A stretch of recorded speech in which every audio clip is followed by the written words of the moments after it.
नमस्कार दोस्तों, स्वागत है एक नए वीडियो में। हम लोग देख रहे हैं 71वीं बीपीएससी और बीएसएससी सीजीएल 4 के लिए कुछ महत्वपूर्ण प्रश्न जो वन लाइनर के फॉर्म में है, जो एक तरह का एग्जाम से पहले एक बूस्टर होगा।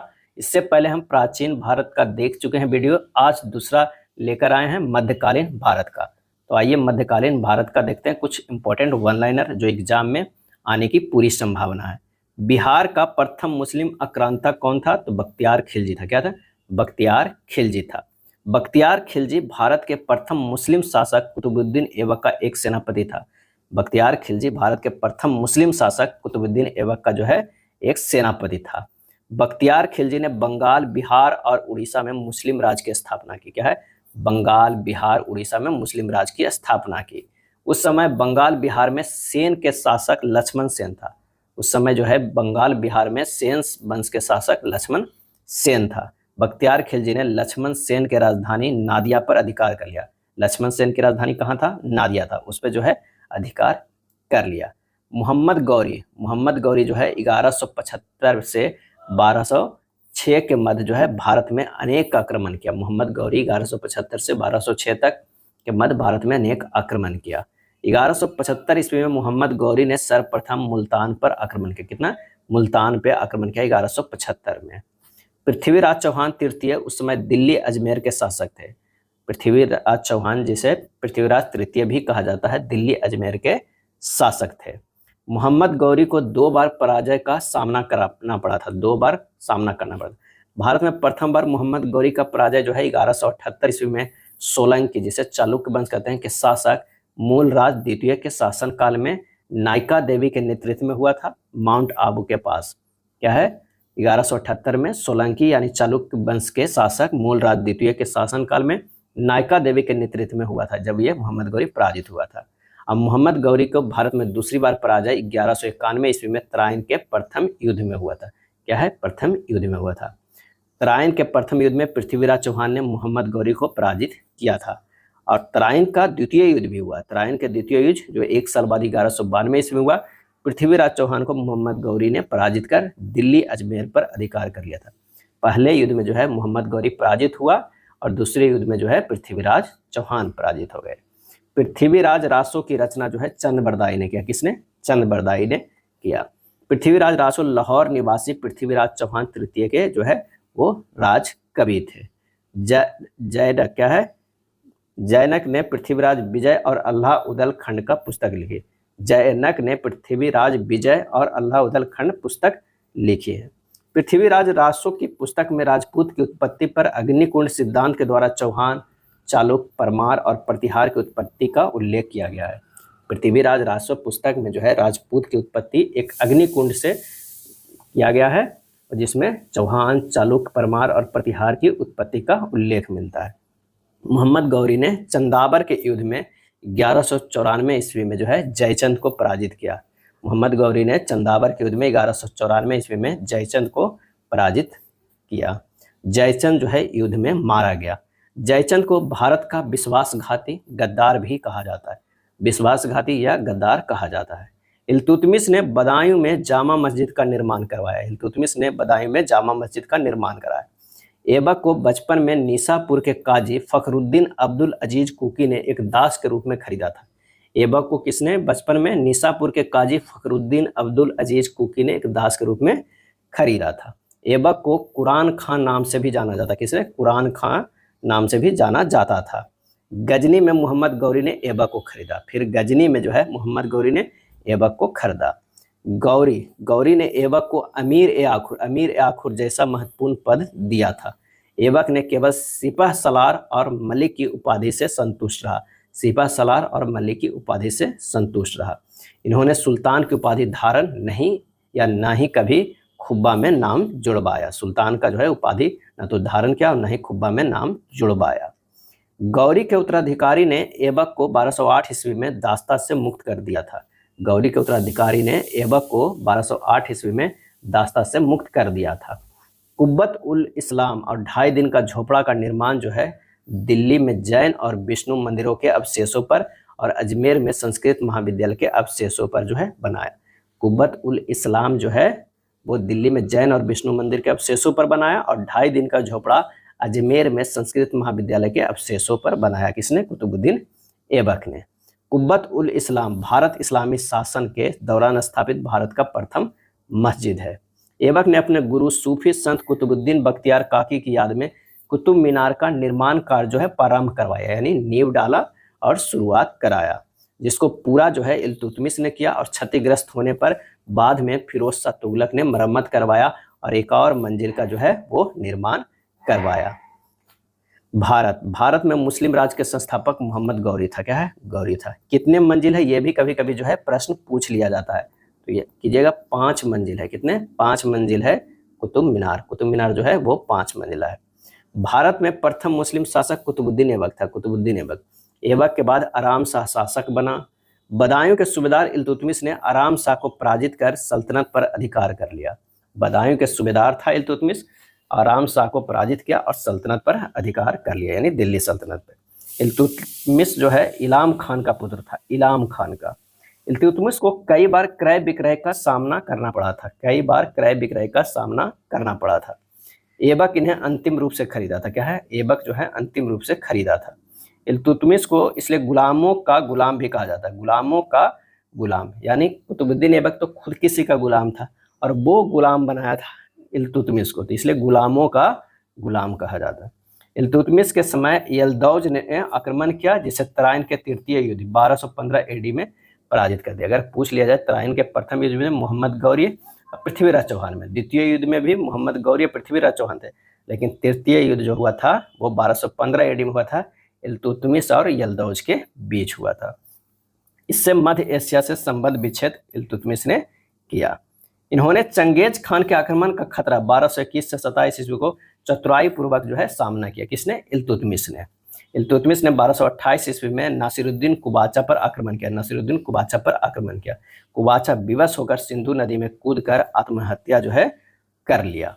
बलबन ने इल्तुतमिश को ग्वालियर अभियान के दौरान 1232 ईस्वी में दास के रूप में खरीदा था। बलबन ने इल्तुतमिश को ग्वालियर अभियान के दौरान 1232 ईस्वी में दास के रूप में खरीदा था। बलबन ने रक्त एवं लौह की नीति अपनाई। रक्त एवं लौह की नीति अपनाई। भारत में मोहम्मद गौरी ने कुतुबुद्दीन ऐबक को सर्वप्रथम इक्ता प्रदान किया। क्या है? इक्ता प्रदान किया। भारत में मोहम्मद गौरी ने कुतुबुद्दीन ऐबक को सर्वप्रथम इक्ता प्रदान किया था। अली मर्दाना बंगाल के सूबेदार के रूप में बख्तियार खिलजी के बाद महत्वपूर्ण भूमिका निभाया था।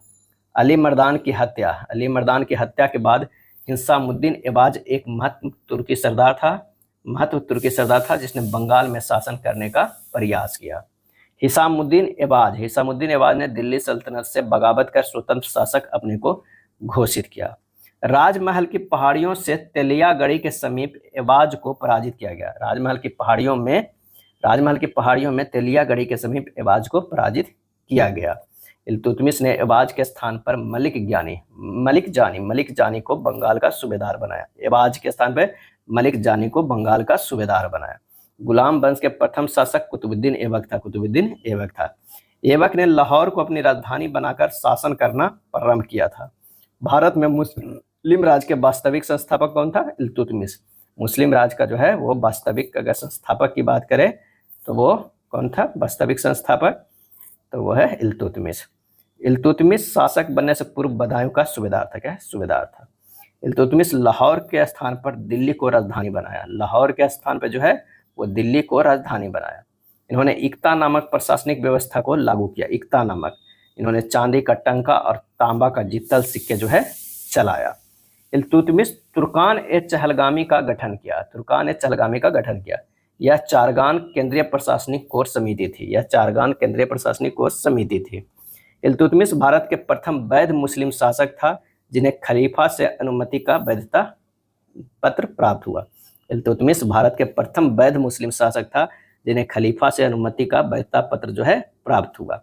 बलबन के बारे में इतिहासकार आरपी त्रिपाठी का कथन है कि राज तत्व के उनके सिद्धांत शक्ति और न्याय के सिद्धांत पर आधारित है। राजत्व के उनके सिद्धांत शक्ति और न्याय के सिद्धांत पर आधारित थे। बलबन क्या है? बलबन तुर्कान ए चहलगामी का सदस्य था जिन्हें अंततः इस चारगान संगठन को नष्ट करवा दिया। बलबन का बचपन का नाम बहाउद्दीन था। क्या है? बहाउद्दीन। बलबन ने फारसी परंपरा पर अपने मजलिस यानी दरबार को सजाया था। फारसी परंपरा पर बलबन ने सिजदा और पैबोस प्रथा का जो है प्रचलन किया। फारसी नववर्ष का त्यौहार नवरोज को बलबन ने प्रारंभ किया था। नवरोज को बलबन ने प्रारंभ किया था। इन्होंने दीवान आरिज यानी दीवान अर्ज नाम से सैन्य विभाग की स्थापना की। बलबन ने अपने को नियाबत ए खुदाई सुल्तान पृथ्वी पर ईश्वर का प्रतिनिधि और जिल्ले अल्लाह या जिल्ले इलाही ईश्वर का प्रतिछाया या प्रतिबिंब कहा। अपने को क्या कहा? सुल्तान पृथ्वी पर ईश्वर के प्रतिनिधि और ईश्वर की प्रतिछाया है, यानी नियाबत ए खुदाई जिल्ले इल्लाह क्या है? जिल्ले इलाही। मिन्हास उस सिराज की पुस्तक तबकात ए नासरी में बख्तियार खिलजी के आक्रमण का जो है उल्लेख मिलता है। मिन्हास उल सिराज सुल्तान नसीरुद्दीन महमूद के शासनकाल में तबकात ए नासरी पुस्तक को लिखी। इस पुस्तक में सर्वप्रथम बिहार शब्द का उल्लेख मिलता है, जो बौद्ध बिहारों को बहुलता के आधार पर रखा गया है। सर्वप्रथम बिहार शब्द का उल्लेख मिलता है इस पुस्तक में, जो बौद्ध बिहारों को बहुलता के आधार पर रखा गया था। नसीरुद्दीन महमूद को सल्तनत कालीन आदर्श सुल्तान के रूप में मिन्हास उल सिराज ने दिखाने का प्रयास किया। नसीरुद्दीन महमूद सरल और सहज स्वभाव के सुल्तान थे। वे जीविका के लिए कुरान का सुलेखन और टोपी बनाकर यानी बुनकर प्राप्त आय बेचकर जो है वो करते थे। किसके लिए? जीविका के लिए। बलबन इनके शासन काल में बहुत शक्तिशाली हो गया। क्या है? बहुत शक्तिशाली हो गया। नाइब ए मुमालिकात का पद जो बहराम शाह के शासन काल में 1242 ईस्वी में सृजित कर सर्वप्रथम एतगीन को दिया गया था। बलबन उस पद को प्राप्त नासिरुद्दीन महमूद शाह से प्राप्त कर लिए। बलबन ने अपनी पुत्री का विवाह सुल्तान से कर दिया। क्या है? सुल्तान से कर दिया। बलबन ने अपने पुत्र बुगरा खां को बताया कि सुल्तान का पद निरंकुशता का सजीव प्रतीक है। सुल्तान का जो पद है निरंकुशता का सजीव प्रतीक है। बलबन 1265-66 से 1287 के सबसे प्रिय पुत्र और उत्तराधिकारी मोहम्मद मंगोल के आक्रमण से घिर जाने के कारण 1285-86 ईस्वी में मारा गया।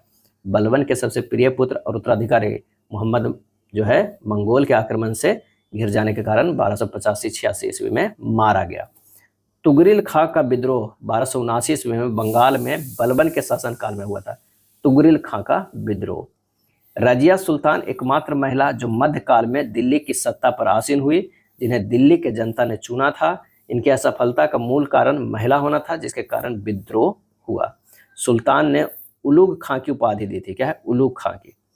रैहान एकमात्र भारतीय मुस्लिम जो नाइब जैसे सर्वोच्च सिविल पद यानी नाइब को प्राप्त किया था। किसने? रायहान या रेहान। इल्तुतमिश को 1229 ईस्वी में बगदाद के खलीफा से अनुमति पत्र प्राप्त हुआ था। किसे? बगदाद के खलीफा से अनुमति पत्र प्राप्त हुआ था। खिलजी वंश का प्रथम शासक जलालुद्दीन फिरोज खिलजी 1290 से 1296 ईस्वी तक शासन किया। जलालुद्दीन फिरोज खिलजी ने गुलाम वंश के अंतिम शासक क्यूरमस को किलोखरी की महल में 1290 ईस्वी में हत्या कर खिलजी वंश की स्थापना की थी।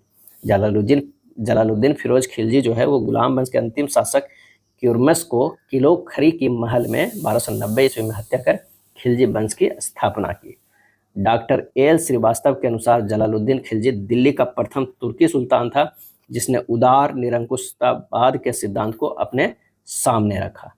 डॉक्टर एल श्रीवास्तव के अनुसार अलाउद्दीन दिल्ली का प्रथम तुर्की सुल्तान था, जिसने धर्म को राज्य के अधीन लाने का और ऐसे घटकों से परिचय कराने का श्रेय जाता है जो सैद्धांतिक रूप से राज्य को धर्मनिरपेक्ष बनाते हैं। डॉक्टर एल श्रीवास्तव का यह कथन ऐतिहासिक रूप से सही नहीं ठहरता है। जयाउद्दीन बर्नी का कथन अलाउद्दीन खिलजी के संदर्भ में है कि जब उसने राजतत्व किंगशिप राजतत्व प्राप्त किया तो वह शरीयत के नियमों और आदेशों से पूर्णतः जो है स्वतंत्र था। अलाउद्दीन का कथन है कि मैं नहीं जानता कि कानून की दृष्टि से क्या उचित है और क्या अनुचित है। राज की भलाई अथवा अवसर विशेष के लिए जो उपयुक्त समझता हूँ उसी को करने का आज्ञा देता हूँ। अंतिम न्याय के दिन मेरा क्या होगा मैं नहीं जानता हूँ। ये अलाउद्दीन का कथन है। अलाउद्दीन खिलजी 1296 से 1316 ईस्वी में खलीफा से अनुमति की आवश्यकता नहीं समझा। अलाउद्दीन ने अपने आप को यामिन उल खिलाफत नासिरी अमीर उल मुमिनीन बताया। अलाउद्दीन का बचपन का नाम अली गुरसाफ था, क्या है, अली गुस्सास्प था। इन्होंने क्या है, इन्होंने धर्म को राजनीति से अलग किया, उलेमा वर्ग के प्रभाव से मुक्त किया। अलाउद्दीन का सेनापति जफर खान को मंगोल के लिए आतंक कहा गया। अलाउद्दीन का जो सेनापति था जफर खान को मंगोल के लिए आतंक कहा गया, जो मंगोल से युद्ध करते हुए जो है मारा गया।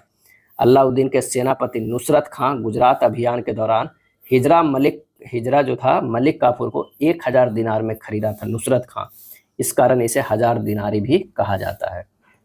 अलाउद्दीन दक्षिण भारत पर प्रथम आक्रमण 1296 ईस्वी में यादव वंशीय रामचंद्र के विरुद्ध किया और एलिचपुर दर्रा के पास संधि करने और भारी मात्रा में धनराशि देने के लिए विवश किया। उस समय अलाउद्दीन काड़ा मणिपुर के सूबेदार था, क्या, काड़ा मणिपुर के सूबेदार था। अलाउद्दीन के दक्षिण भारत पर विजय का श्रेय जनरल मलिक काफूर को दिया जाता है। अलाउद्दीन प्रथम मुस्लिम शासक है जिसने केंद्र में एक अस्थायी शक्तिशाली सेना 4,75,000 रखा, उसे नगद वेतन दिया 234 टन का और साजो सामान रखने वालों को 78 टन का सालाना अतिरिक्त दिया। अलाउद्दीन दीवान मुस्तक राज विभाग की स्थापना भू राजस्व वसूली और भ्रष्टाचार को रोकने के लिए किया था। दीवान मुस्तक राज 1303 ईस्वी में अलाउद्दीन ने चित्तौड़ के शासक राणा रतन सिंह पर आक्रमण किया था। 1303 ईस्वी में मलिक मोहम्मद जायसी ने लगभग 1541 ईस्वी में पद्मावत नामक काव्य अवधी भाषा में लिखी, जिसमें जो है अलाउद्दीन और चित्तौड़ के शासक राणा रतन सिंह के आक्रमण का वर्णन है। इस पुस्तक में अलाउद्दीन के आक्रमण के कारण पद्मिनी या पद्मावती को प्राप्त करना बताया गया है। वास्तविक कारण अलाउद्दीन राजपूतों पर नियंत्रण चित्तौड़ को जीते बिना नहीं कर सकते थे। रतन सिंह की रानी पद्मिनी ने जौहर कर ली, क्या है, जौहर कर ली। अलाउद्दीन ने चित्तौड़ को ध्वस्त कर इसका नामकरण अपने पुत्र खिज्र खां के नाम पर खिज्रबाद चित्तौड़ का नाम रख दिया और उसे चित्तौड़ का सूबेदार बनाया, अपने पुत्र खिज्र खान को। अमीर खुसरो चित्तौड़ अभियान का आंखों देखा हाल को लिखा। अमीर खुसरो जो है चित्तौड़ अभियान को आंखों देखा हाल लिखा। अमीर खुसरो का जन्म उत्तर प्रदेश के एटा जिले के पटियाली कस्बे में 1253 ईस्वी में हुआ। अमीर खुसरो बलबन के शासनकाल में युवराज मोहम्मद के संरक्षण में दरबारी जीवन जीना प्रारंभ किया। अमीर खुसरो अलाउद्दीन का मुख्य दरबारी कवि था, क्या था, मुख्य दरबारी कवि था। इनके गुरु सूफी संत निजामुद्दीन औलिया थे। अमीर खुसरो के गुरु निजामुद्दीन औलिया थे। निजामुद्दीन औलिया को महबूब ए दिल्ली के नाम से भी जाना जाता, महबूब ए इलाही के नाम से। अगला है निजामुद्दीन औलिया से गयासुद्दीन तुगलक का संबंध अच्छा नहीं था, क्या था, गयासुद्दीन तुगलक से संबंध अच्छा नहीं था। निजामुद्दीन औलिया का प्रसिद्ध कथन है दिल्ली अभी दुरुस्त है, क्या है, दिल्ली अभी दुरुस्त है। अमीर खुसरो को सितार तथा तबला का आविष्कार माना जाता है, सितार तथा तबला का आविष्कारक माना जाता है। अमीर खुसरो को तोता ए हिंद, भारत को तोता कहा जाता है। अलाउद्दीन ने चराई कर और घराई कर भी लिया था। अलाउद्दीन ने चराई कर और घराई कर भी लिया। इन्होंने अधिकतम भू राजस्व 50% लिया। इन्होंने अधिकतम खालसा भूमि शाही भूमि में परिवर्तित कर दिया, क्या, अधिकतम खालसा भूमि को शाही भूमि में परिवर्तित कर दिया, मैंने खालसा भूमि में परिवर्तित कर दिया अधिकतम भूमि को। निजामुद्दीन औलिया ने 7 सुल्तानों का शासनकाल देखा, लेकिन किसी से न मिला और न ही उनके दरबार में गया निजामुद्दीन औलिया। तारीख ए फिरोजशाही नाम से पुस्तक जियाउद्दीन बरनी और शम्स ए सिराज अफीम दोनों द्वारा लिखी गई है। तारीख ए फिरोजशाही नाम के पुस्तक जियाउद्दीन बरनी और शम्स ए सिराज अफीम दोनों द्वारा लिखी गई है।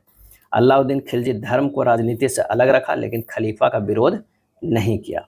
मोहम्मद साहब के उत्तराधिकारी बली खलीफा कहलाया, जो मुस्लिम जगत का राजनीतिक और आध्यात्मिक सर्वोच्च गुरु होते थे। अंतिम खलीफा तुर्की सुल्तान अब्दुल मजीद द्वितीय थे। अंतिम खलीफा जो है तुर्की सुल्तान अब्दुल मजीद द्वितीय थे। मुस्तफ़ा कमाल पाशा ने खलीफा पद को जो है 1924 ईस्वी में समाप्त कर दिया। अलाउद्दीन जब सुल्तान से मिलने का प्रयास किया तो उन्होंने कहा था कि मेरे मकान के 2 दरवाजे हैं, यदि सुल्तान एक द्वार से आएगा तो मैं दूसरे द्वार से जो है बाहर चला जाऊंगा, क्या है, बाहर चला जाऊंगा। अलाउद्दीन के समय दक्षिण भारत में 4 राजवंश महत्वपूर्ण थे। कौन कौन? देवगिरी का यादव वंश, वारंगल का काकतीय वंश, द्वार समुद्र का होयसल वंश और मदुरै का पांडव वंश। पांडव वंश को सर्वाधिक क्षति उठाना पड़ा, लेकिन अलाउद्दीन की अधीनता स्वीकार नहीं की। अलाउद्दीन का मूल उद्देश्य दक्षिण भारत पर आक्रमण कर अधिक से अधिक धन प्राप्त कर उत्तर भारत में एक शक्तिशाली राज्य स्थापना करना तथा मंगोल आक्रमण से रक्षा करना था, जिसमें वह सफल रहा। बाजार नियंत्रण व्यवस्था का सर्वोच्च संगठन दीवाने रियासत थी। क्या है? दीवाने रियासत थी। दीवाने रियासत का प्रधान याकूब को बनाया गया था, याकूब को। सार्वजनिक वितरण प्रणाली की शुरुआत अलाउद्दीन ने किया था। क्या है? अलाउद्दीन ने किया था। राजपूतों पर पूर्ण नियंत्रण स्थापित करने वाला प्रथम शासक जो था वो अलाउद्दीन है। अलाउद्दीन का पुत्र मुबारक शाह खिलजी अंतिम खिलजी वंश का शासक था, जिन्होंने कहा कि माफ करो और भूल जाओ, माफ करो और भूल जाओ। मुबारक शाह खिलजी ने स्वयं को खलीफा घोषित किया। मुबारक शाह खिलजी ने स्वयं को क्या है? खलीफा घोषित किया। एकमात्र भारतीय मुसलमान जो हिंदू से मुस्लिम बना था, हिंदू से मुस्लिम बना था, खुसरो शाह था। खुसरो शाह था जो सुल्तान बनने में सफलता पाया था। एकमात्र भारतीय मुसलमान जो हिंदू से मुस्लिम बना था, खुसरो शाह था जो सुल्तान बनने में सफलता पाया था।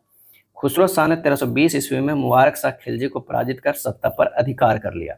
खुसरो शाह ने स्वयं को पैगंबर का सेनापति घोषित किया था, स्वयं का पैगंबर का सेनापति। खुसरो शाह को 1320 ईस्वी में पराजित कर गयासुद्दीन तुगलक ने तुगलक वंश की स्थापना की। तुगलक वंश की स्थापना किसने की? गयासुद्दीन ने। किसे? खुसरो शाह को 1320 ईस्वी में पराजित कर। तुगलक वंश के शासक करौना जाति के तुर्क था। तुगलक वंश के शासक जो था वो करौना जाति के तुर्क था। गयासुद्दीन का दूसरा नाम गाजी मलिक था। क्या है? गाजी मलिक था। यह प्रथम सुल्तान था जिन्होंने नहर निर्माण किया और गाजी की उपाधि धारण किया। गयासुद्दीन तुगलक ने 1324 में बंगाल विद्रोह के दबाने के क्रम में मिथिला में कर्नाट वंश को पराजित किया। क्या है? मिथिला में कर्नाट वंश को पराजित किया। गयासुद्दीन तुगलक की मृत्यु 1325 ईस्वी में अकबरपुर उत्तर प्रदेश में जूना या जौना खां द्वारा बनाया गया लकड़ी का महल का अचानक गिरने के कारण सुल्तान की मृत्यु हो गई। इब्न बतूता ने गयासुद्दीन तुगलक की हत्या के लिए जौना या जूना खान को उत्तरदायी माना। क्या है? उत्तरदायी माना। गयासुद्दीन तुगलक ने तुगलकाबाद की स्थापना की। दीवान आरिज या आरिज ए मुमालिक सैन्य विभाग था, जिसे दीवान अर्ज नाम से भी जाना जाता था। इस विभाग की स्थापना बलबन ने किया था। क्या है? बलबन ने किया था। खराज, उस्र और मुक्तई भूमि उत्पादन पर लगाने वाले कर को इंगित करते हैं। खराज, उस्र और मुक्तई। खराज गैर मुस्लिम के लिए जाने वाला भू राजस्व था जो सामान्यतः 1/3 लिया जाता था। मुस्लिम से लिए जाने वाला भू राजस्व उस्र था जो 1/10 लिया जाता था, और खराज गैर मुस्लिम से लिए जाने वाला भू राजस्व था जो सामान्यतः 1/3 लिया जाता था। सल्तनत काल में मुक्तई अर्थात छूट इक्तादारी प्रणाली से जुड़ी थी। इस मुक्तई भूमि से प्राप्त भू राजस्व का प्रयोग सल्तनत काल में अधिकारी अपने और सैन्य टुकड़ियों को खर्च एवं रख रखाव पर करते थे, जो भूमि सुल्तान द्वारा दिया जाता था। इक्तादारों को इक्ता से प्राप्त राजस्व का अंश मुक्ति कहलाता था। क्या है? मुक्ति कहलाता था। कुछ भूमि अनुदानों को भी कर मुक्त किया जाता था, जिनमें इनाम या मदद ए मास कहा जाता था। खुम्स का अर्थ है लूट का माल, जो सैनिकों द्वारा लूटा या प्राप्त किया जाता था, जिसका 80% भाग सैनिकों में बांटा जाता था और 20% शाही खजाना में रखा जाता था। अलाउद्दीन खिलजी ने इसके विपरीत 80% यानी 4/5 भाग लिया और 20% सैनिकों के बीच बांट दिया। खुम्स के माल या धन राशि में सिकंदर लोदी ने कोई अंश नहीं लिया। सिकंदर लोदी ने कोई अंश नहीं लिया। सल्तनत कालीन प्रशासनिक जवाबित का संबंध राज्य के कानून से था। सल्तनत कालीन प्रशासनिक जवाबित का संबंध किससे है? राज्य के कानून से था। दिल्ली सल्तनत के दौरान मुकद्दम या चौधरी का पद का इस्तेमाल गांव के सरपंच या प्रधान के लिए किया जाता था, जो राजस्व एकत्र करने का भी काम करते थे। ग्रामीण स्तर पर कानून व्यवस्था का भी देखरेख मुकद्दम, रावत, चौधरी, ठाकुर जैसे छोटे जमींदार वर्ग के हाथों में थी। सल्तनत कालीन शुद्ध अरबी सिक्के चलाने का श्रेय जो है इल्तुतमिश को क्या है? इल्तुतमिश को है। इल्तुतमिश ने चांदी धातु का टंका और तांबा धातु का जितल सिक्के चलाए। चांदी धातु का टंका और तांबा धातु का जितल सिक्के चलाए थे। ससगनी भी चांदी का छोटा सिक्का था। ससगनी भी चांदी का छोटा सिक्का था। टंका और जितल का अनुपात जो है 1:48 था, टंका जितल का। मोहम्मद गौरी ने देहली वाला सिक्का चलाया था। देहली वाला सिक्का चलाया था जिसमें एक और मुख्य भाग पर मोहम्मद गौरी की और पृष्ठ भाग पर हिंदू माँ लक्ष्मी की आकृति जो है वो थी। 2.5 दिन का झोपड़ा क्या है? एक मस्जिद था। क्या है? एक मस्जिद था। एक मस्जिद था। अजमेर के शासक विग्रहराज चतुर्थ बिसल देव द्वारा बनाया गया संस्कृत महाविद्यालय को परिवर्तित कर बनाया गया था 2.5 दिन का झोपड़ा। इन्होंने हरिकेल नाटक भी लिखी है। क्या? हरिकेल नामक नाटक। इन 2.5 दिन का झोपड़ा मस्जिद के दीवारों पर हिंदू देवी देवताओं का चित्रण है, अदृश्य लेपान पोतने के कारण। अदृश्य लेपान पोतने के कारण 2.5 दिन का झोपड़ा का निर्माण एवक द्वारा जो है वो किया गया था। एवक ने ताजुल ए मासिर के लेखक इतिहासकार हसन निजामी और अदल उल हर्ब के लेखक इतिहासकार फख्र ए मुदब्बिर को राजकीय संरक्षण दिया था। भारत में कागज का प्रयोग 12वीं शताब्दी से प्रारंभ हुआ। 12वीं शताब्दी का प्रारंभिक दशक के कागज का प्रमाण भारत में मिला है। कागज का आविष्कार कहाँ है? चीन में हुआ है। क्वीन लिन ने कागज का आविष्कार किया था, क्वीन लिन ने। नेक्स्ट है बारहमासा की रचना मलिक मोहम्मद जायसी ने किया। बारहमासा की रचना मलिक मोहम्मद जायसी ने किया। मलिक मोहम्मद जायसी ने पद्मावत और अखरावट कलाम की भी रचना की। मलिक मोहम्मद जायसी ने पद्मावत, अखरावट और बारहमास की रचना की। जायसी की पद्मावत अवधी भाषा में रामचरितमानस के बाद दूसरा सबसे महत्वपूर्ण जो है पुस्तक है। किस भाषा में? अवधी भाषा में। ज्ञान दीपक नामक पुस्तक की रचना संत दरिया साहब ने किया। संत दरिया साहब ने किया। इनका दरगाह बहराइच उत्तर प्रदेश में स्थित है। बहराइच उत्तर प्रदेश में स्थित है। नेक्स्ट है चचनामा का फारसी अनुवाद मोहम्मद अली बिन अबू बकर कूफी के द्वारा किया गया।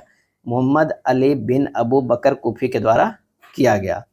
चचनामा अरबी भाषा में अली अहमद द्वारा लिखी पुस्तक है। चचनामा को फतेहनामा नाम से भी जाना जाता है। चचनामा में सिंध विजय का इतिहास जो है वो वर्णित है। बख्तियार खिलजी के बिहार और बंगाल पर आक्रमण के बारे में सर्वप्रथम जानकारी मिनहाज उल सिराज की पुस्तक तबकात ए नासरी में मिलता है। लाल दरवाजा का निर्माण बलबन ने करवाया था। लाल दरवाजा का निर्माण बलबन ने करवाया। बलबन का मकबरा इस्लामी शैली का प्रथम मकबरा माना जाता है। अलाई दरवाजा का निर्माण अलाउद्दीन ने करवाया। अलाउद्दीन खिलजी ने सिकंदर द्वितीय सिक्कों पर सिकंदर सानी की उपाधि धारण की थी। निजामत खान का मकबरा इस्लामी शैली का प्रारंभिक पूर्ण रूपेण निर्मित मकबरा माना जाता है। इल्तुतमिश ने सुल्तानगढ़ी का निर्माण करवाया। हौज ए अलाई का निर्माण अलाउद्दीन ने करवाया था। हौज ए शमसी का निर्माण इल्तुतमिश ने करवाया था। अमीर खुसरो द्वारा लिखी पुस्तकें हैं नूह सिपिहर, तुगलकनामा, खजायुन उल फुतूह, इजाज ए खुशसखी, देवला रानी, अफजल अल फवायद, किरान उस सादेन, मिफ्ता उल फुतूह, नसीहत उल इश्क, मतला उल अनवर, लैला मजनू आदि। ये सब अमीर खुसरो द्वारा लिखी गई पुस्तक है। नागौर का अतारकिन का दरवाजा इल्तुतमिश ने बनवाया था। मोहम्मद बिन तुगलक का बचपन का नाम जूना खान था। क्या है? जूना खान या जोना खान था। मोहम्मद बिन तुगलक 1325 से 51 के मध्यकालीन इतिहास का सबसे विवादित सुल्तान था। मोहम्मद बिन तुगलक भारत में मुस्लिम शासकों में सबसे विद्वान शासक था। भारत में शासन करने वाले मुस्लिम शासकों में प्रथम था जो हिंदुओं के होली त्योहार में भाग लिया, सती प्रथा जैसी सामाजिक कुरीतियों पर रोक लगाने का प्रयास किया, धार्मिक विषयों पर वाद विवाद में रुचि दिखाया। मोहम्मद बिन तुगलक के परम मित्र जैन आचार्य जीन प्रभा सूरी थे। इन्होंने असफल सुल्तान, योजना बनाने वाले सुल्तान, चंचल चित्र वाले सुल्तान, विरोधाभास का मिश्रण भी कहा जाता है। इसे मोहम्मद बिन तुगलक को। इन्होंने दीवाने कोही विभाग की स्थापना की। दीवाने कोही यह कृषि विभाग किसानों के हित से संबंधित कार्यों के लिए उत्तरदायी था। अमीरान ए सादा पद का सृजन मोहम्मद बिन तुगलक ने विद्रोह को दबाने के लिए किया था। अमीरान ए सादा पद का सृजन। इब्न बतूता कहाँ के निवासी था? मोरक्को निवासी था। 1333 ईस्वी में दिल्ली आया था। उन्हें दिल्ली का काजी बनाया गया था। इब्न बतूता को बंदी बनाकर भी कुछ समय तक रखा गया था। इन्हें सुल्तान ने अपना राजदूत बनाकर चीन भेजा था। इब्न बतूता ने रेहला यानी यात्रा वृत्तांत नामक पुस्तक लिखी। इन्होंने अलाउद्दीन के डाक प्रबंध पर विस्तार से चर्चा किया। दिल्ली सल्तनत के सबसे बड़े क्षेत्रफल पर शासन करने वाले सुल्तान मोहम्मद बिन तुगलक है। क्या? मोहम्मद बिन तुगलक। सबसे अधिक विद्रोह भी दिल्ली सल्तनत काल में मोहम्मद बिन तुगलक के शासन काल में हुआ था। मोहम्मद बिन तुगलक की मृत्यु सिंध के ठट्ठा के पास मार्च 1351 ईस्वी में विद्रोह को दबाने के दौरान हो गई। बदायूं ने इनके मृत्यु के संदर्भ में लिखा है कि राजा को प्रजा से और प्रजा को राजा से मुक्ति मिला। बदायूं ने लिखा था मोहम्मद बिन तुगलक के मृत्यु पर। फिरोज शाह तुगलक जो 1351 से 88 तक राजा रहा, रज्ब का पुत्र और जौना खां के चचेरा भाई था। रजब का पुत्र और जौना खां के चचेरा भाई था। फिरोज की माता लैली बेगम राजपुतानी और सिकंदर लोदी की माता जयवंत सोनार जाति की, दोनों हिंदू माता की गर्भ से जन्म लिया था और दोनों कट्टर सल्तनतकालीन शासक था। फिरोज की माता लैली बेगम जो राजपुतानी थी और सिकंदर लोदी की माता जयवंत सोनार जाति की, दोनों हिंदू माता के गर्भ से जन्म लिया था और दोनों कट्टर सल्तनतकालीन शासक था। भारत का प्रथम कट्टर मुस्लिम शासक फिरोज शाह तुगलक था। शरीयत के अनुसार शासन करने वाला प्रथम मुस्लिम शासक फिरोज शाह तुगलक था। जजिया कर ब्राह्मणों पर भी लगाने वाले प्रथम मुस्लिम शासक जो था वो फिरोज शाह तुगलक था। शरीयत के अनुसार मूलतः 4 करों को छोड़कर सभी प्रकार के कर को समाप्त करने वाले सुल्तान जो था वो फिरोज शाह तुगलक था। फिरोज शाह ने अनेक नगरों का निर्माण करवाया, जिसमें फिरोजपुर, जैनपुर, जौना खान के नाम पर, उसके बाद हिसार, फिरोजाबाद, फिरोजपुर, कोटला, दिल्ली आदि प्रमुख है। इन्होंने अनेक विभागों का निर्माण कराया, रोजगार दफ्तर भी शामिल था। इन्होंने दीवाने बंदगान विभाग दासों के कल्याण के लिए बनाया था। सबसे अधिक दासों की संख्या फिरोज शाह तुगलक के शासनकाल में थी, 1,80,000। क्या है? 1,80,000। फिरोज शाह ने दीवाने सफ़ा या दारुल सफ़ा नाम से चिकित्सा विभाग की स्थापना किया। इन्होंने मुस्लिम महिलाओं को सामूहिक विवाह करवाया। इन्होंने उच्च पदों के वंशानुगत कर जागीर को वंशानुगत कर दिया। पुरी के जगन्नाथ मंदिर है, नगरकोट का ज्वालामुखी मंदिर को फिरोज शाह ने ध्वस्त करवाया। पुरी के जगन्नाथ मंदिर और नगरकोट का ज्वालामुखी मंदिर को फिरोज शाह ने ध्वस्त करवाया। दलियत ए फिरोज शाही नाम ज्वालामुखी मंदिर से लाए पुस्तक को फारसी में अनुवाद कराया, जो चिकित्सा, नक्षत्र विज्ञान आदि से संबंधित है। इस नाम से पुस्तक की फारसी अनुवाद अजुद्दीन खादिल खानी ने की थी। फिरोज शाह एकमात्र सुल्तान दिल्ली सल्तनत का है जिन्होंने फारसी में आत्मकथा फुतूहत ए फिरोज शाही नाम से किया था। दिल्ली सल्तनत काल का सबसे बड़ा इतिहासकार जियाउद्दीन बरनी था। क्या है? जियाउद्दीन बरनी था। इन्होंने तारीख फिरोज शाही पुस्तक लिखी, जो सल्तनत काल का सबसे बड़ा इतिहास का स्रोत है। फतवा ए जहांदारी पुस्तक में बरनी ने राजनीतिक सिद्धांतों पर अपना विचार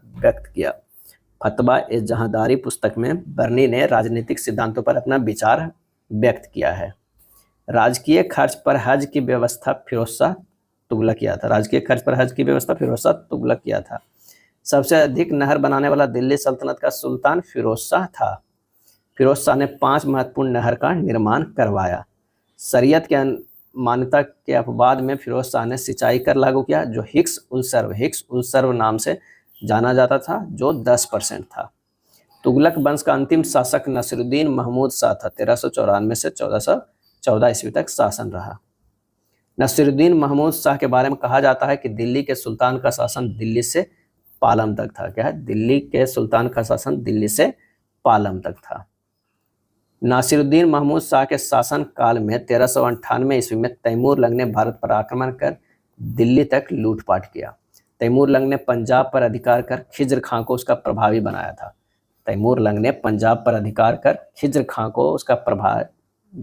बनाया था। खिज्र खां ने 1414 ईस्वी में दिल्ली सल्तनत पर अधिकार कर सैयद वंश की स्थापना किया। खिज्र खां 1414 से 21 ईस्वी तक रैयत ए आला की उपाधि धारण किया। उन्होंने कभी भी सुल्तान की उपाधि नहीं धारण किया। दिल्ली सल्तनत का एकमात्र वंश जिसका शासक शिया मत के मानने वाला था। सैयद वंश के अंतिम शासक आलम शाह था। क्या? आलम शाह था। तारीख मुबारक शाही पुस्तक के लेखक याहिया बिन अहमद सर हिंदी था। पुस्तक के लेखक कौन है? याहिया बिन अहमद सर हिंदी था। लोदी वंश के संस्थापक बहलोल लोदी 1451 से 1489 ईस्वी तक राज किया। बहलोल लोदी ने बहलोली सिक्के चलाया। बहलोल लोदी द्वारा भारत में प्रथम अफगान साम्राज्य की स्थापना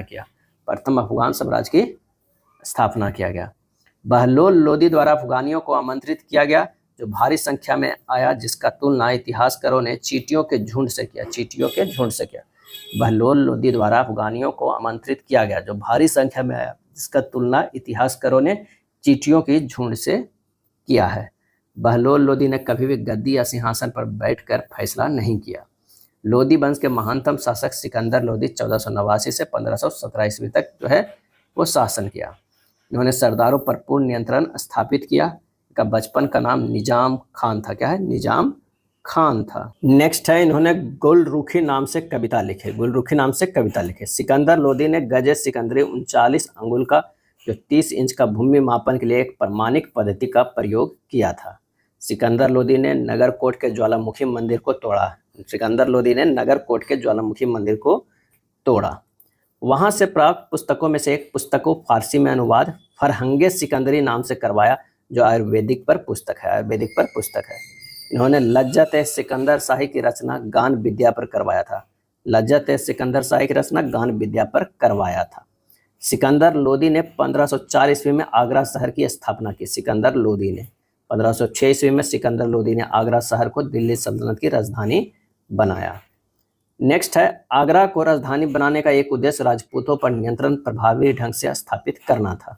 सिकंदर लोदी ने 1494 में मिथिला पर आक्रमण किया था। वहां का शासक रामसी था। वहां का शासक मिथिला का रामसी था। सिकंदर लोदी के माता सुनार या स्वर्णकार जाति से संबंधित थे। सिकंदर लोदी के माता। लोदी वंश का जो है अंतिम शासक इब्राहिम लोदी 1517 से 1526 ईस्वी तक राज किया। इब्राहिम लोदी एकमात्र सल्तनतकालीन सुल्तान जो युद्ध भूमि में मारा गया, अकबर के द्वारा जो है युद्ध के कारण। इनके साथ पानीपत के प्रथम युद्ध में ग्वालियर के शासक विक्रमजीत भी पराजित हुआ था। इसके साथ जो हुआ, इब्राहिम लोदी और ग्वालियर के शासक विक्रमजीत भी पराजित हुआ पानीपत के प्रथम युद्ध में। पानीपत का प्रथम युद्ध 21 अप्रैल 1526 ईस्वी में बाबर और इब्राहिम लोदी के मध्य हुआ था। तुजुके बाबरी पुस्तक के अनुसार इब्राहिम लोदी चंचल चित्र के लापरवाह युवा था। उनका कोई निश्चय योजना नहीं थी। उनकी सेना तितर बितर थी, जो बाजारू जैसी दिखती थी। बाजारू जैसी दिखती थी। विजयनगर साम्राज्य की स्थापना 1336 ईस्वी में हरिहर और बुक्का द्वारा किया गया था। विजयनगर साम्राज्य में 4 वंश ने शासन किया। संगम वंश 1336 से 1485 तक, सालू वंश 1485 से 1505 तक, तुलु वंश 1505 से 1570 ईस्वी तक, अराबीडू वंश 1570 से 1672 ईस्वी तक। संगम वंश के प्रथम शासक जो था वो हरिहर था। क्या? हरिहर था। विजयनगर साम्राज्य और बहमनी वंश के मध्य संघर्ष का मूल कारण रायचूर दोआब क्षेत्र में विजय प्राप्त करना था। रायचूर दोआब क्षेत्र में विजय प्राप्त करना। संगम वंश के महानतम शासक देवराय द्वितीय था। क्या है? देवराय द्वितीय था। विजयनगर के पहले शासक हरिहर सेकेंड है, जिसने बहमनियों से गोवा को छीना था। बहमनियों से गोवा को छीना था। विजयनगर के महानतम शासक कृष्णदेव जो है 1509 से 1529 ईस्वी तक राज किए थे।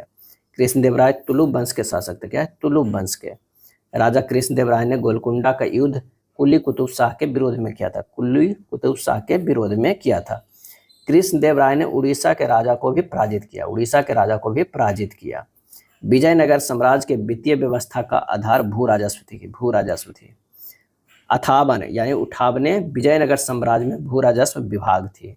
अथावन या उठावने। विजयनगर साम्राज्य की राजधानी हम्पी तुंगभद्रा नदी के तट पर स्थित है। साम्राज्य की राजधानी जो विजयनगर का वो हम्पी था, वो तुंगभद्रा नदी के तट पर स्थित था। विजयनगर के शासक देवराय फर्स्ट के शासन काल में इटली के यात्री निकोली कोंटी विजयनगर की यात्रा किया था। फारसी यात्री अब्दुल रज्जाक देवराय सेकंड के शासनकाल में विजयनगर आए थे। इन्होंने वापस यात्रा के दौरान वारंगल से हाथी दांत के चित्रकारी अपने साथ ले गए थे। इन्होंने बताया कि विजयनगर में 300 बंदरगाह थी। कितनी? 300 बंदरगाह थी। इन्होंने लिखी है कि विजयनगर जैसा भव्य और सुंदर बड़ा नगर हमने आंखों नहीं देखा और ना ही कानों सुना है। ऐसा विश्व में कोई नगर नहीं है। इन्होंने लिखी है कि नगर की सुरक्षा के लिए 7 परकोट बनाए गए थे। 7 परकोट बनाए गए थे। कृष्णदेव राय के शासनकाल में डोमिंग पायस और बारबोसा पुर्तगाली यात्री विजयनगर की यात्रा किया था। बाराबोसा ने सती प्रथा पर लिखी है कि जब कभी पुरुष की मृत्यु हो जाती थी तो उनकी विधवा को मदिरा पिलाकर अचेत कर उनके चिता के साथ जो है जला दिया जाता था। शतरंज खेलने में कृष्णदेव राय जो है वो निपुण थे।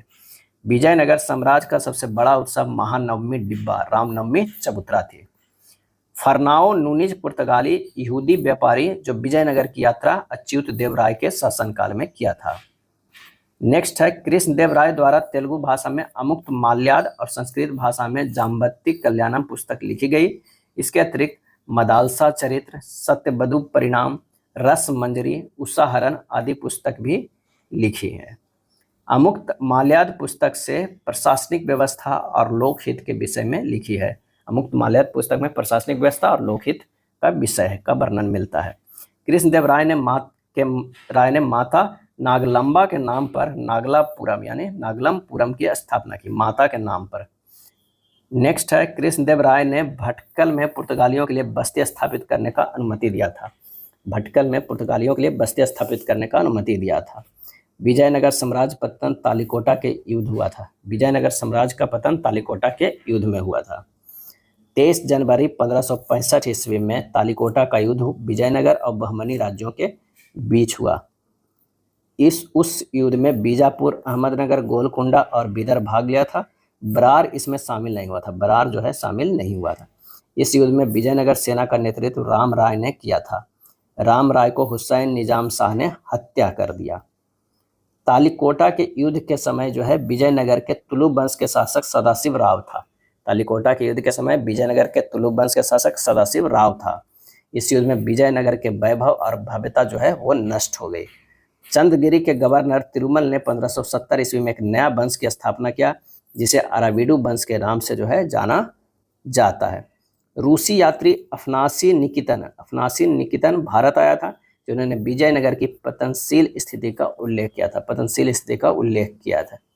बहमनी राज का संस्थापक अलाउद्दीन हसन शाह 1347 से 58 तक राज किया था। बहमनी राज का संस्थापक अलाउद्दीन हसन शाह था। हसन शाह का वास्तविक नाम हसन गंगू था। हसन शाह ने 1347 ईस्वी में बहमनी राज्य की स्थापना किया था। बहमनी राज्य की प्रारंभिक राजधानी गुलबर्गा थी। क्या थी? गुलबर्गा थी। अहमद शाह प्रथम ने गुलबर्गा के स्थान पर बीदर को राजधानी बनाया था। ताजुद्दीन फिरोज बहमनी राज्य का सबसे शक्तिशाली शासक था। ताजुद्दीन फिरोज ने विजयनगर के राजा देवराय प्रथम की पुत्री से विवाह किया था। देवराय प्रथम और ताजुद्दीन फिरोज के बीच युद्ध को सोनार की बेटी का युद्ध के नाम से भी जाना जाता है। ताजुद्दीन फिरोज ने वेधशाला की भी स्थापना किया था। बहमनी राज्य की चरमावस्था मोहम्मद तृतीय 1463 से 82 के शासनकाल में महमूद गवा के प्रधानमंत्रित्व काल में हुआ। महमूद गवा ने गोवा सहित कई प्रदेशों पर विजय प्राप्त किया। इन्होंने बीदर में मदरसा और पुस्तकालय की स्थापना करवाया। इन्होंने रौबते उल इंसा पुस्तक लिखा है। महमूद गवा पर दोषारोपण लगाकर मृत्यु दंड दे दिया गया। उसके साथ ही बहमनी वंश का पतन प्रारंभ हो गया। बहमनी राज्य 5 भागों में बांटा गया था। कौन कौन? अहमदनगर, गोलकुंडा, बीजापुर, बीदर और बरार। हसन बहमन शाह ने गुलबर्गा का नाम अहसानाबाद रखा था। बहमन साम्राज्य के राज को तरफ कहा जाता था। बहमन साम्राज्य को राज को तरफ कहा जाता था और तरफ ने गवर्नर को तरफदार कहा जाता था। बहमन साम्राज्य के राज को तरफ कहा जाता था और तरफ ने गवर्नर को तरफदार कहा जाता था। बहमन वंश के शासक शिया संप्रदाय का मुस्लिम था। अलाउद्दीन हसन बहमन शाह मूलतः फारस के रहने वाला था। पूर्व मध्यकाल में भक्ति का जन्म दक्षिण भारत में हुआ। उत्तर भारत में भक्ति को एक आंदोलन का रूप देने वाले प्रथम संत जो थे वो रामानंद थे। क्या है? रामानंद थे।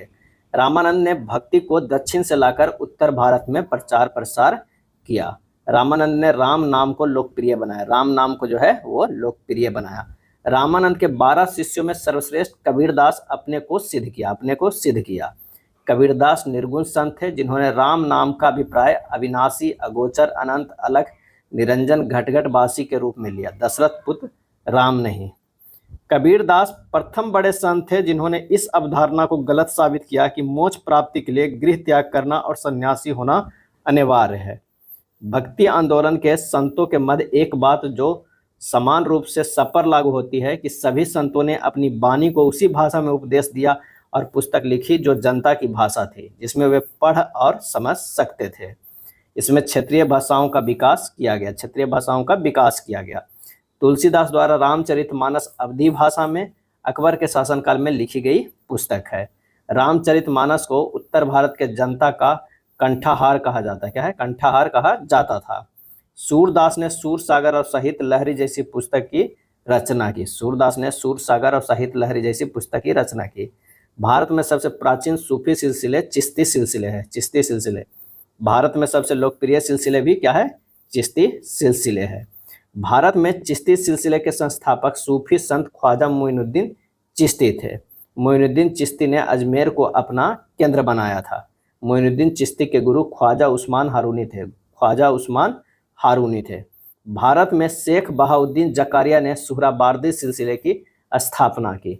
शेख सिराजुद्दीन अब्दुल्ला सत्तारा भारत में सत्तारी सिलसिले के जो है वो संस्थापक थे। सुहरावादी सिलसिले ने राजकीय संरक्षण को स्वीकार किया। इस संप्रदाय का मानना था कि जीवना को सुखमय जीने से साधना में कोई बाधा नहीं आती है। इस संप्रदाय का जो मानना था सुहरावादी सिलसिले का कि जीवना को सुखमय जीने से साधना में कोई बाधा नहीं आती है। बिहार में फिरदौसी सिलसिले बहुत ही अधिक जो है वो लोकप्रिय थी। इस सिलसिले में सबसे लोकप्रिय सूफी संत शेख सफरुद्दीन याहिया मनेरी था। शेख सफरुद्दीन याहिया मनेरी थे। इन्होंने इस सिलसिले को बिहार में लोकप्रिय बनाया। सूफी संतों का निवास स्थान को खानाकाह कहा जाता है। खानाकाह कहा जाता है। सूफी सिलसिले में गुरु को पीर और शिष्य को मुरीद कहा जाता था। सूफी सिलसिले में सम्मा संगीत को बहुत अधिक महत्व दिया गया, जबकि इस्लाम धर्म में संगीत को निषेध किया गया है। सूफी संत नासिरुद्दीन महमूद को चिराग ए दिल्ली कहा गया है। चिराग ए दिल्ली कहा गया है। सूफी संतों ने भी भक्ति संतों की तरह क्षेत्रीय भाषा का प्रयोग और समरसता का वातावरण विकसित करने का जो है प्रयास किया। इन संतों के द्वारा मुस्लिम शासक वर्गों को शासन में राजधर्म निभाने पर बल दिया।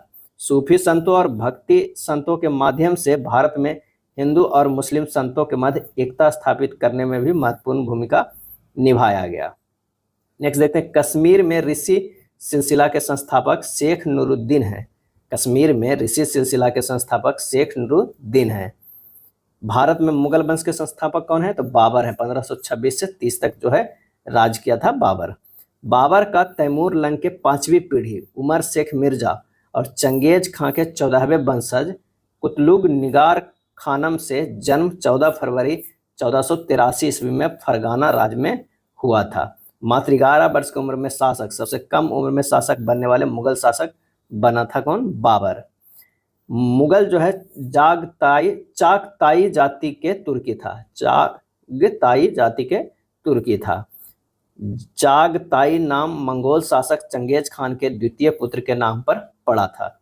बाबर भारत में प्रथम आक्रमण जो है 1519 ईस्वी में भेरा और बाजौर के यूसुफजई जनजाति के विरुद्ध जो है वो किया था। यूसुफजई जनजाति के विरुद्ध बाबर ने 21 अप्रैल 1526 को भारत में 5वीं आक्रमण दिल्ली सल्तनत के अंतिम सुल्तान इब्राहिम लोदी के विरुद्ध किया था। पानीपत के युद्ध में बाबर के जीत का मूल कारण तुगुलामा पद्धति से युद्ध करना था। तुगुलामा पद्धति से जो है युद्ध करना था। बाबर ने तुगुलामा पद्धति से युद्ध कला उज्बेकों से सीखा था। कहाँ से? उज्बेकों से।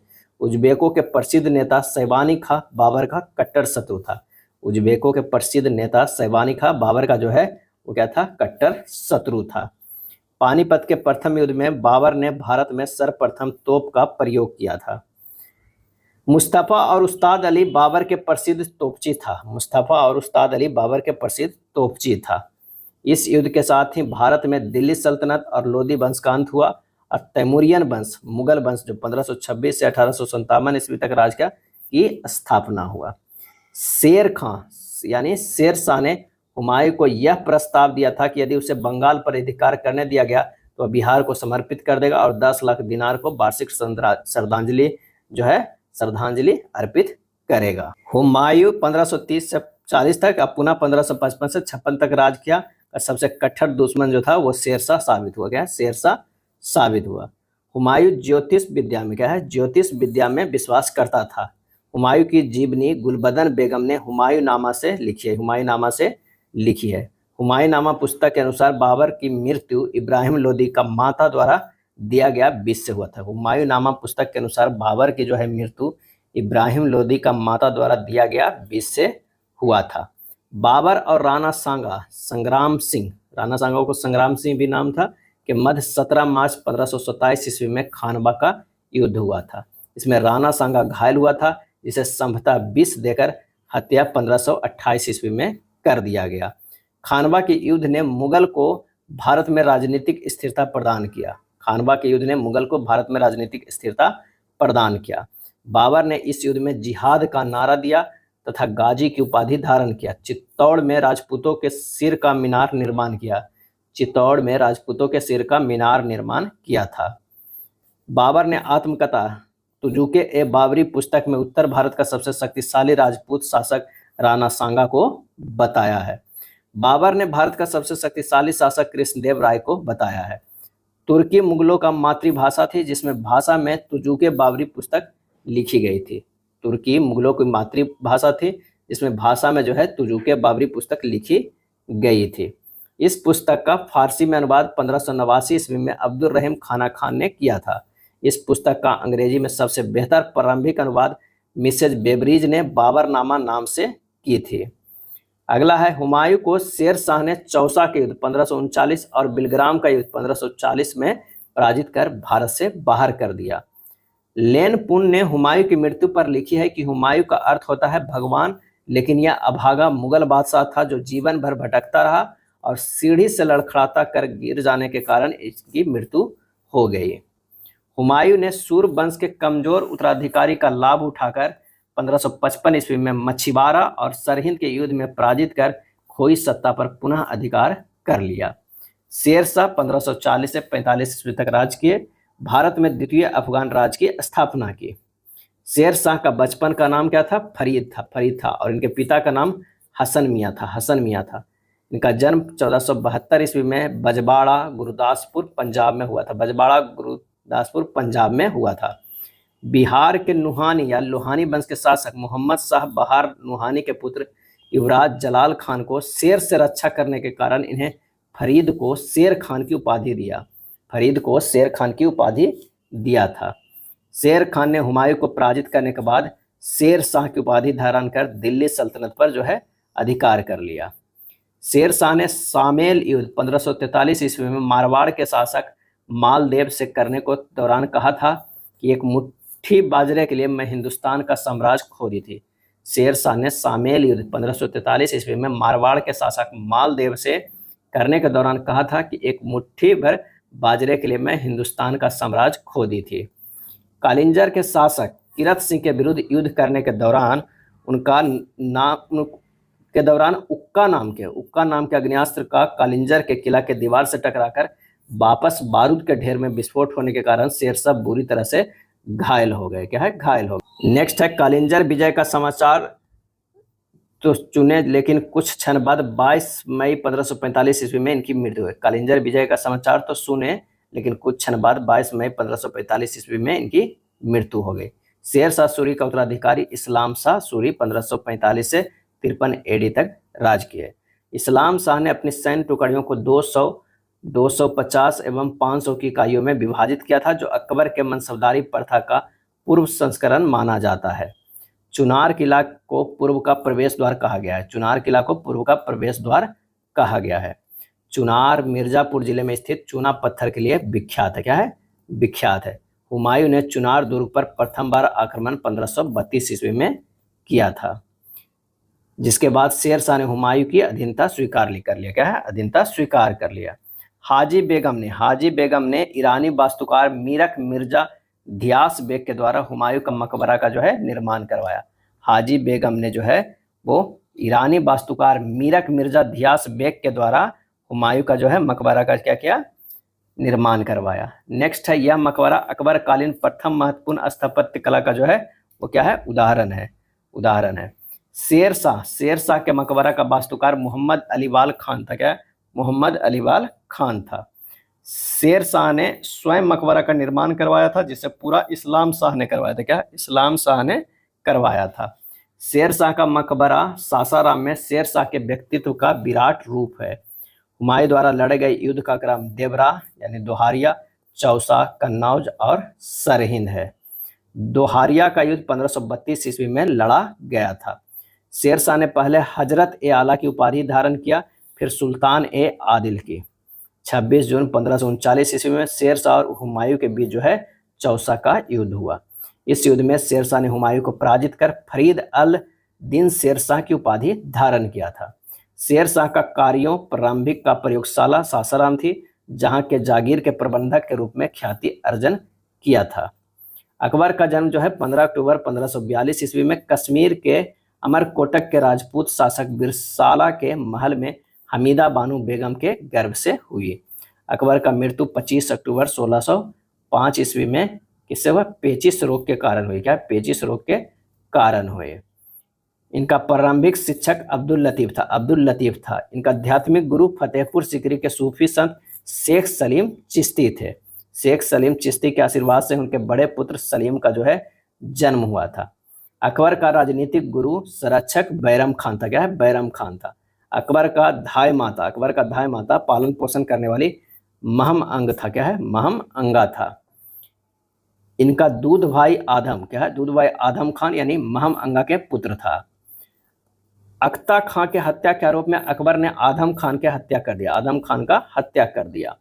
अकबर के 1556 से 60 तक के शासनकाल को संरक्षण काल कहा जाता है। क्या? संरक्षण काल कहा जाता है। इनके 1560 से 62 तक के शासनकाल को पर्दा का शासनकाल कहलाता है। अकबर का राज्याभिषेक जो हुआ था 14 फरवरी 1556 को पंजाब के गुरदासपुर के कलानौर में बैरम के प्रयास से हुआ था। बैरम खान के प्रथम कचवाहा राजपूत शासक आमेर के भारमाल जो बिहारी मल था, जो वैवाहिक संबंध स्थापित 1562 ईस्वी में मुगल से किया। भारमाल ने 1562 ईस्वी में अकबर का अधीनता स्वीकार करने वाले प्रथम राजपूत था। भारमाल की पुत्री हरखाबाई जिसे मरियम उज जमानी की उपाधि दिया गया था। अकबर ने 1562 में युद्धबंदियों को दास बनाने की प्रथा को समाप्त किया। युद्धबंदियों के दास बनाने की प्रथा को समाप्त किया। इन्होंने 1563 ईस्वी में तीर्थ यात्रा कर और 1564 ईस्वी में जजिया कर को भी समाप्त कर दिया। जजिया कर को भी समाप्त कर दिया। सती प्रथा, बाल विवाह जैसी कुप्रथा को भी रोकने का प्रयास किया था। इन्होंने 1567-68 में राणा उदय प्रताप सिंह के विरुद्ध चित्तौड़ पर आक्रमण किया था। 1572 ईस्वी में अकबर ने गुजरात के शासक मुजफ्फर शाह तृतीय को पराजित किया। विंसेंट स्मिथ ने अकबर के गुजरात अभियान को विश्व का द्रुगतम सैन्य अभियान यानी स्थल सेना कहा है। अकबर के सेनापति मान सिंह और आसफ खान ने महाराणा प्रताप के विरुद्ध 18 जून 1576 ईस्वी को हल्दी घाटी का युद्ध लड़ा था। इस युद्ध में महाराणा प्रताप 1572 से 97 के सेनापति हकीम खान सूर था। कुंवर प्रताप के भाई शक्ति सिंह इनके विरोधी था। कुंवर प्रताप के भाई शक्ति सिंह इनके विरोधी था। कुंवर प्रताप के घोड़ा का नाम चेतक था। क्या है? चेतक। और राम प्रसाद हाथी का नाम था। क्या है? कुंवर प्रताप के घोड़ा का नाम चेतक और राम प्रसाद हाथी का नाम था। इनके सेना में भील जनजातियों की भी सेना थी। अकबर ने कुंवर प्रताप महाराणा प्रताप को कहा जा रहा है, को अधीनता स्वीकार नहीं करवा सका। यह इनके सबसे बड़ी राजनीतिक असफलता थी इसे अकबर की। अकबर 1574 से 76 के मध्य बिहार के शासक मुल्ला दाऊद के विद्रोह को दबाया। अकबर ने 1580 ईस्वी में बिहार को पूर्ण सूबा राज्य का दर्जा दिया। बिहार के मुगल कालीन सूबेदार में मान सिंह का विशिष्ट स्थान जो है वो प्राप्त है। 1581-82 में अकबर ने मिर्जा हकीम के विरोध को दबाया। अकबर ने अपनी बहन बख्शो बानो को काबुल का बागडोर सौंपा। क्या है? काबुल का बागडोर सौंपा। 1586 ईस्वी में अकबर ने कश्मीर के यूसुफ शाह चक को बंदी बना लिया। 1586 ईस्वी में अकबर ने कश्मीर के यूसुफ शाह चक को बंदी बना लिया।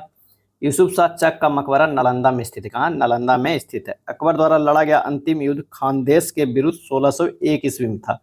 खानदेश के विरुद्ध 1601 ईस्वी में था। अकबर सितंबर 1601 ईस्वी में खानदेश की सैन्य राजधानी असीरगढ़ पर विजय प्राप्त किया, जो अकबर का अंतिम विजय था। असीरगढ़ का विजय अंतिम विजय था। असीरगढ़ किला की चाबी सोना का बना था। क्या है? असीरगढ़ किला की चाबी जो है सोना का बना था। असीरगढ़ के किला को दक्कन दक्षिण का प्रवेश द्वार कहा जाता है। दक्षिण का प्रवेश द्वार कहा जाता था। अकबर के जीवन के अंतिम समय पुत्र सलीम का विद्रोह हुआ था। अकबर के नवरत्न में टोडरमल शामिल थे। टोडरमल ने दहसाला बंदोबस्त प्रणाली यानी जब्ती प्रणाली 1580 ईस्वी में लागू किया। अकबर ने 1517 ईस्वी में फतेहपुर सिकरी को राजधानी बनाया। 1573 ईस्वी में कड़ोरी नामक भूराजस्व अधिकारी पद का सृजन किया। 1574 ईस्वी में अकबर ने मनसबदारी प्रथा प्रारंभ किया, जो मंगोल के सैन्य संगठन पर आधारित था। मनसब अरबी भाषा का शब्द है जिसका अर्थ पदनाम होता है, जिसके अंतर्गत जात और सवार दो पद आता है। जात से रैंक, सवार से संख्या बल निर्धारित होती थी। अकबर के समय नवरत्न में शामिल अबुल फजल इनके दरबारी इतिहासकार थे। अबुल फजल ने अकबरनामा पुस्तक फारसी भाषा में लिखी है। अकबरनामा का तीसरा भाग आईने अकबरी कहलाता है, जिसमें मुगल प्रशासन का डेटा जो है वो संग्रहित है। 1575 ईस्वी में अकबर ने इबादत खाना की स्थापना की। 1578 में सभी धर्मों के लिए इबादत खाना खोल दी गई। क्या है? खोल दी गई। 1579 ईस्वी में महजरनामा की घोषणा कर धार्मिक मामलों पर भी सर्वोच्चता स्थापित करने का प्रयास अकबर ने किया। नेक्स्ट है 1582 ईस्वी में दीन इलाही तौहीद इलाही धर्म की शुरुआत की।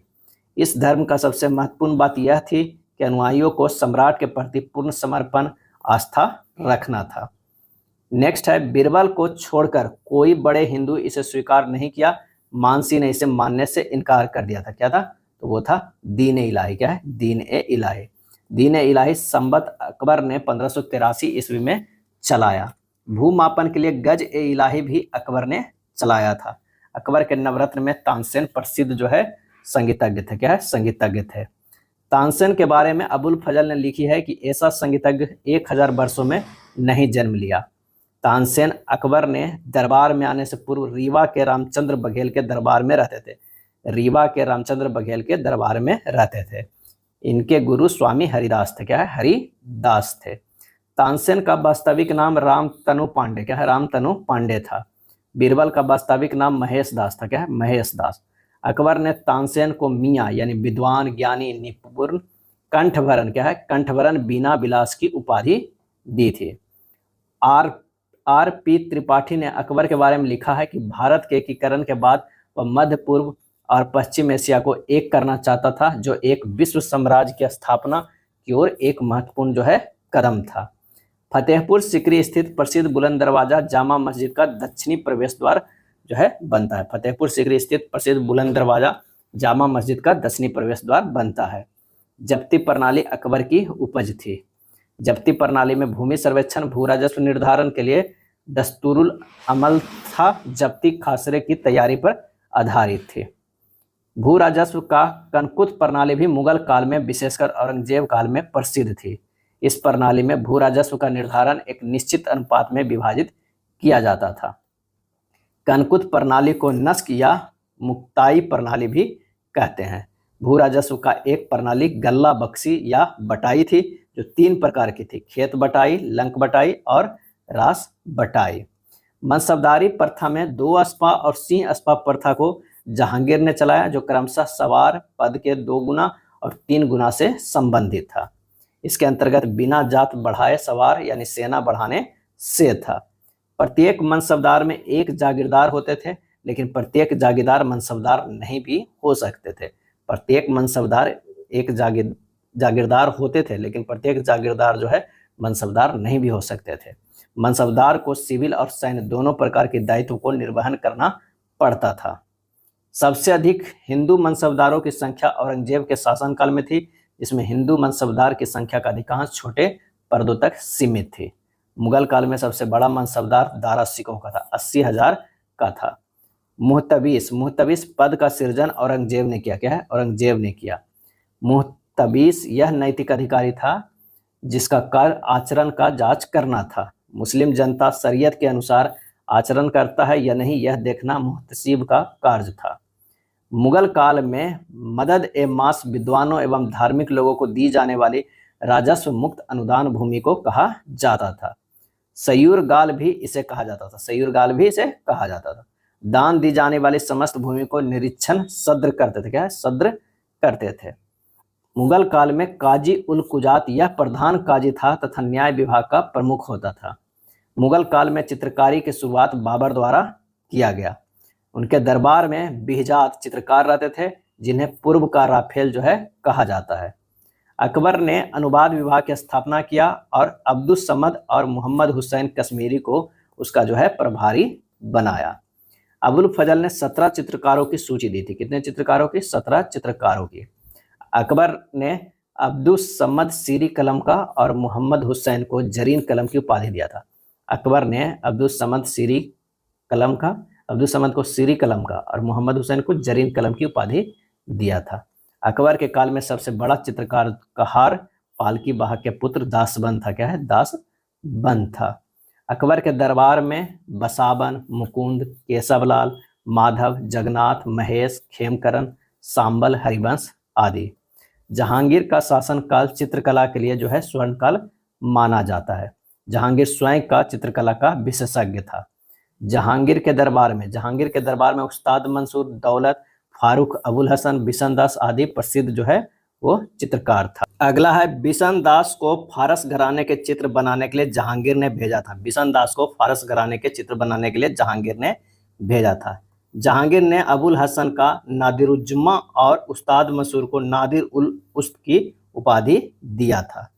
अगला है दस्तान ए अमीर हमजा का चित्रांकन हुमायूं के काल में चित्रण होना प्रारंभ हुआ और अकबर के शासनकाल में जो है वो पूर्ण हुआ।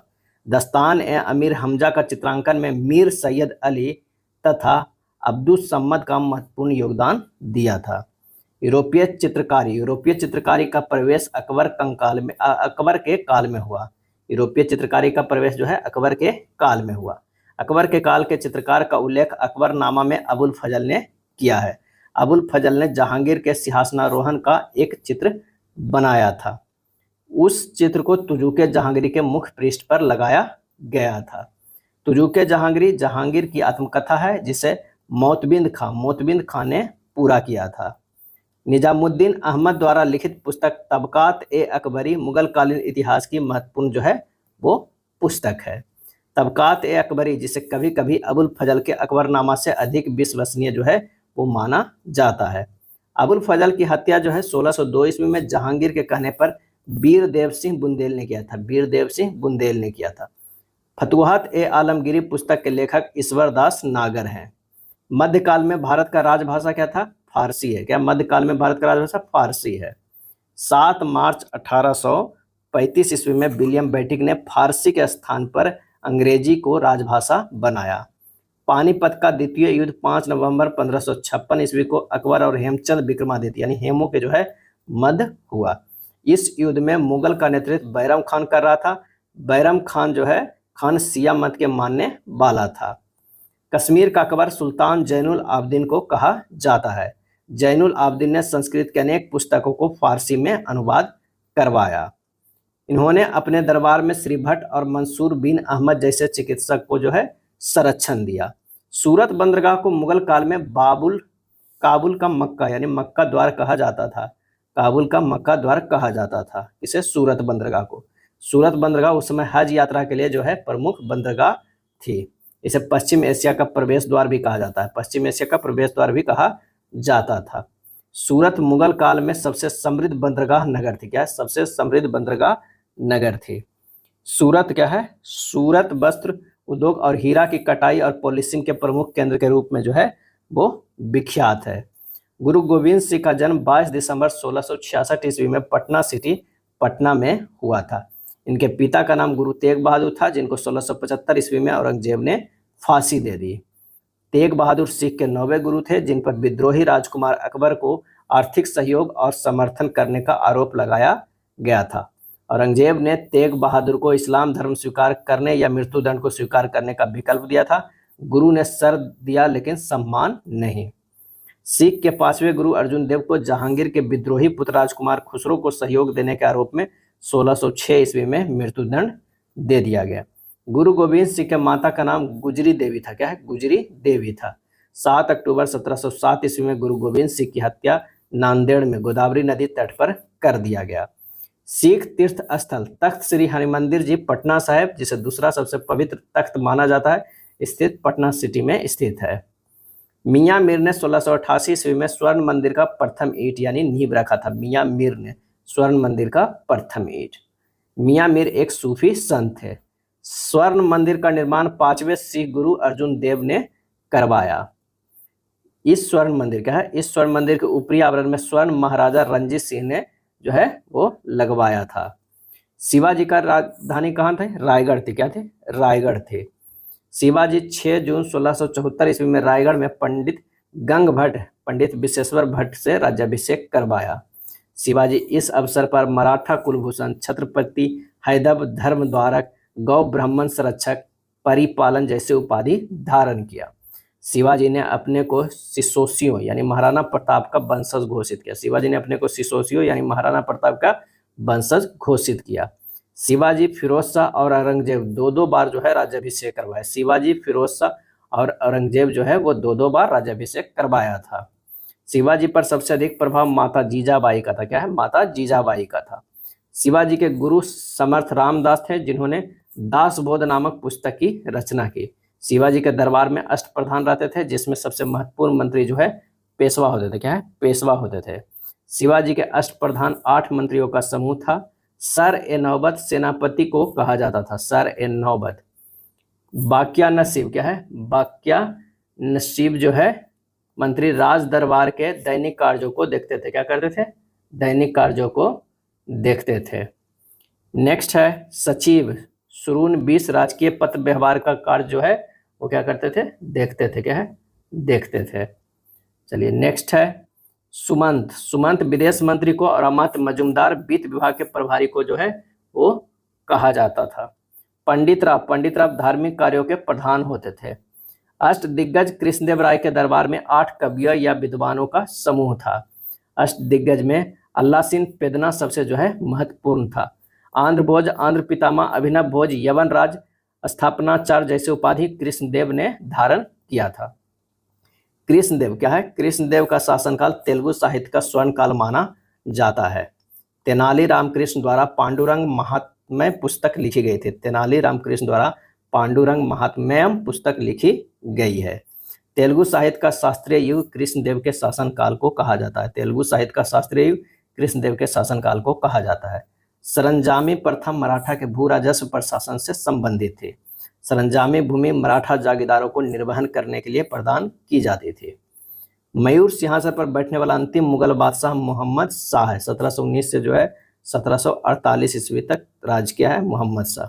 नादिर शाह ने 1739 ईस्वी में करनाल के युद्ध में मुगल को पराजित कर मयूर सिंहासन अपने साथ ईरान ले गया। क्या है? ईरान ले गया। नादिर शाह को ईरान का नेपोलियन कहा जाता है। नादिर शाह को ईरान का नेपोलियन कहा जाता है। मोहम्मद शाह का वास्तविक नाम रोशन अख्तर था। रोशन अख्तर। मोहम्मद शाह को रंगीला बादशाह भी कहा जाता है। मोहम्मद शाह के शासनकाल में निजावंत खां जो है प्रसिद्ध संगीतज्ञ था। शाह आलम द्वितीय मुगल बादशाह को वजीर गाजीउद्दीन इमाद उल मुल्क ने दिल्ली में दाखिल नहीं होने दिया था। शाह आलम द्वितीय जो 1759 से 1806 ईस्वी तक राज का वास्तविक नाम जो है अली गौहर था। क्या है? अली गौहर। 1759 से 1772 ईस्वी तक जो है वो शाह आलम द्वितीय सुरक्षा कारणों से इलाहाबाद की राजधानी बनाकर शासन करने का जो है वो प्रयास किया। पेशवा जो है वो माधवराव नारायण राव के प्रथम के काल में महादजी सिंधिया ने 1772 ईस्वी में शाह आलम द्वितीय को दिल्ली ले जाकर बैठाया। फर्रुखसियार ने पटना में राज्याभिषेक करवाया। फर्रुखसियार ने पटना में राज्याभिषेक कराया। यह था मध्यकालीन भारत। अगले वीडियो में हम लेकर आएंगे आधुनिक भारत के टॉप 1 लाइनर। अगर वीडियो अच्छा लगा हो तो लाइक एंड शेयर कर दीजिएगा। धन्यवाद।